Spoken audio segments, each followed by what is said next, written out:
अंधेरों में बैठे रहने से कहां रोशन होते हैं चिराग, जलाना पड़ता है इन्हें रोशनी के लिए। कांपने न लग जाए कहीं लौ इन चिरागों की, आंधी तूफान और तेज हवा के झोंकों से इन्हें बचाना पड़ता है। बंद करने पड़ते हैं सभी खिड़की दरवाजे, बुझ न जाए कहीं ये चिराग। एक कवि की लिखी ये कविता बिहार में एनडीए की सियासत और चिराग पासवान के तेवर को सटीक तरीके से बयां करती है। दरअसल चिराग पासवान खुद को प्रधानमंत्री नरेंद्र मोदी का हनुमान बता रहे हैं, पर चिराग की लौ को तेल कहां से मिलेगा और चिराग कब तक जलता रहेगा, इस पर भी संशय बना हुआ है। बिहार में एनडीए की एक बार फिर सरकार बनने के बाद पिछले दिनों प्रधानमंत्री नरेंद्र मोदी पहली बार बिहार पहुंचे और औरंगाबाद के साथ बेगूसराय में 2 सभाएं की। प्रधानमंत्री की दोनों सभाओं में चिराग पासवान नदारद रहे। इसके बाद से ही राजनीतिक अटकलें तेज हो गई हैं।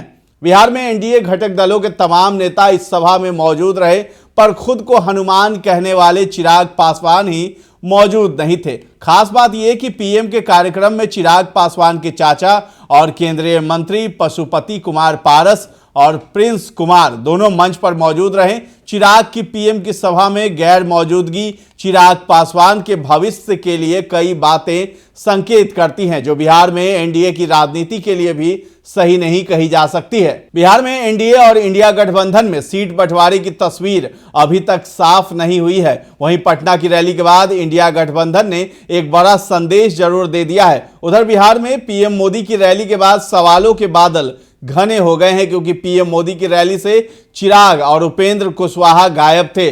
बिहार में लोकसभा की 40 सीटें हैं और एनडीए में 6 दल शामिल हैं। इसमें बीजेपी और जेडीयू के अलावा चिराग पासवान, पशुपति पारस, उपेंद्र कुशवाहा और जीतन राम मांझी की पार्टी शामिल है। मंथन इस बात का हो रहा है कि किसके हिस्से में कितनी सीट आएगी। 1 महीने पहले तक तो फॉर्मूला लगभग निकल गया था, लेकिन जैसे ही नीतीश कुमार वापस एनडीए में आए, सीट बंटवारे का पेच फिर से उलझ गया। पिछले लोकसभा चुनाव में बिहार की तस्वीर बिल्कुल साफ थी। बीजेपी और जेडीयू दोनों ने 17 सीटों पर चुनाव लड़ा था। तब रामविलास पासवान भी हुआ करते थे। उनकी पार्टी को 6 सीट दी गई थी।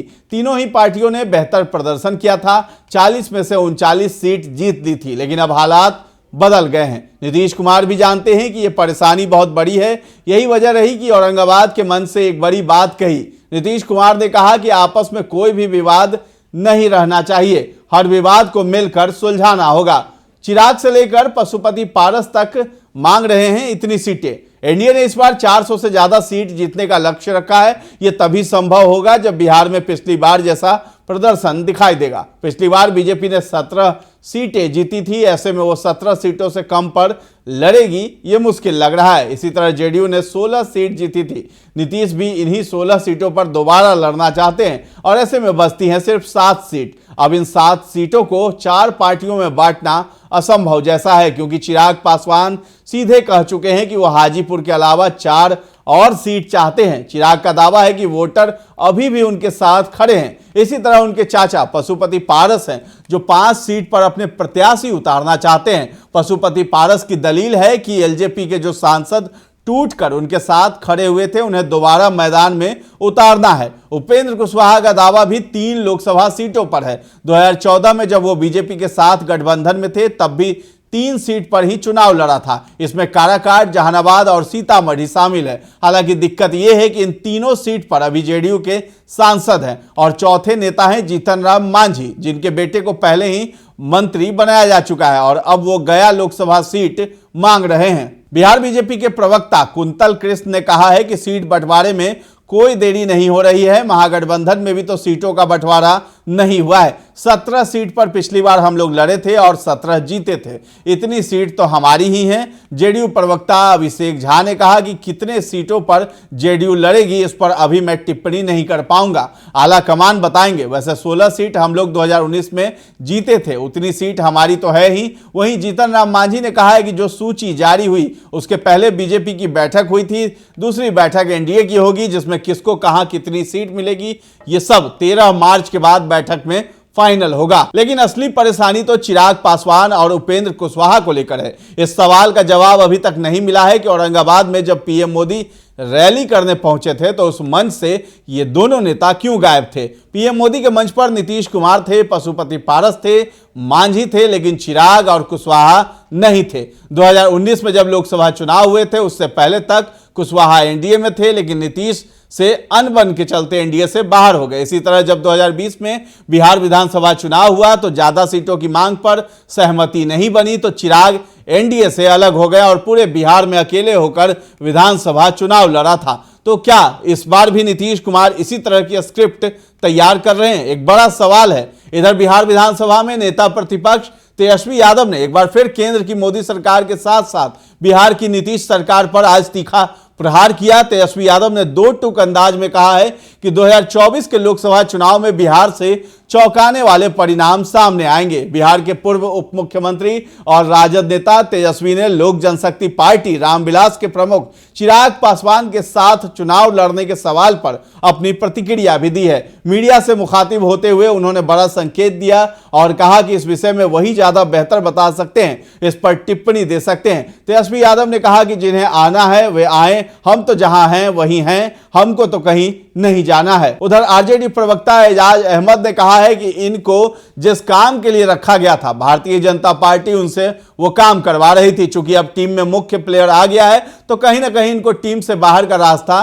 दिखाया जा रहा है और ऐसी राजनीति करने वाले बेनकाब हो गए हैं। नीतीश कुमार जानते हैं कि अगर ये दल एनडीए में रहेंगे तो उनकी सीट कम होनी तय है। ऐसी स्थिति में जेडीयू के मौजूदा सांसदों का टिकट भी कटेगा और वो सांसद बगावत कर सकते हैं। हालांकि जेडीयू के बड़े नेता अभी भी ऑल इज वेल की बात कह रहे हैं। केसी त्यागी ने कहा है कि एनडीए में सब कुछ ठीक है और रही बात टिकट बंटवारे को लेकर चल रही खबरों की तो वो भी सब जल्द हो जाएगा। चिराग पासवान हो या फिर उपेंद्र कुशवाहा, सब एनडीए का हिस्सा रहेंगे।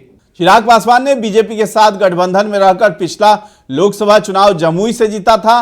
2024 लोकसभा चुनाव में अब तक लोजपा रामविलास की सीटें फाइनल नहीं होना चिराग के लिए सबसे मुश्किल है। चिराग जमुई के साथ हाजीपुर सीट पर भी दावा ठोके हुए हैं, जबकि चाचा पशुपति पारस ने हाजीपुर को लेकर अपनी पार्टी की दावेदारी पहले से ठोक रखी है। लेकिन भाजपा या एनडीए के नेताओं की ओर से अभी इसको लेकर कोई स्पष्ट संकेत नहीं मिले हैं। एक तरफ हाजीपुर सीट को लेकर चिराग लगातार बीजेपी पर दबाव बनाए हुए हैं, जबकि बीजेपी ने अब तक कोई वादा नहीं किया है। वहीं चिराग ने एक और दावा कर भाजपा की टेंशन भी बढ़ा दी। दरअसल अब खगड़िया सीट पर लोजपा रामविलास के नेताओं ने दावा ठोककर सियासी कयासबाजी का बाजार और गर्म कर दिया है। सीट शेयरिंग पर फंसे पेंच के बीच देखने वाली बात होगी कि एनडीए के अन्य दल खगड़िया सीट को लेकर क्या रुख अपनाते हैं। इतना ही नहीं, चिराग के तेवर नीतीश कुमार को लेकर अभी भी नर्म नहीं पड़े हैं। माना जा रहा है कि औरंगाबाद या बेगूसराय की सभाओं में उनका नहीं होने की वजह यही है कि चिराग ने नीतीश को लेकर अपनी नाराजगी जाहिर की है। और बता दें कि हाल में जब बिहार में एनडीए की सरकार बनी थी तो चिराग पासवान ने इसका खुलकर समर्थन नहीं किया था। चिराग ने तब भी स्पष्ट तौर पर कहा था कि नीतीश की बहुत नीतियों में वो नीतीश के खिलाफ है और उन्होंने बीजेपी हाईकमान को इस बात की जानकारी भी दे दी है। जाहिर है नीतीश के एनडीए में आ जाने से चिराग की मुश्किल और बढ़ गई है और वो लगातार अपनी नाराजगी अपने एक्शन से दिखा भी रहे हैं। हालांकि भाजपा नेता चिराग के साथ लगातार सम्मानजनक व्यवहार रखे हुए हैं। अब देखना दिलचस्प होगा कि चिराग पासवान आगे क्या रुख अपनाते हैं और उनका आगामी सियासत के लिहाज से क्या फैसला सामने आता है। फिलहाल आप दर्श न्यूज के साथ बने रहें और यह खबर आपको कैसी लगी है कमेंट सेक्शन में जाकर के जरूर बताएं और हमारे चैनल को अब तक सब्सक्राइब नहीं किया है तो कर लीजिए और हमारा फेसबुक पेज है उसे भी लाइक और फॉलो कर लें। धन्यवाद।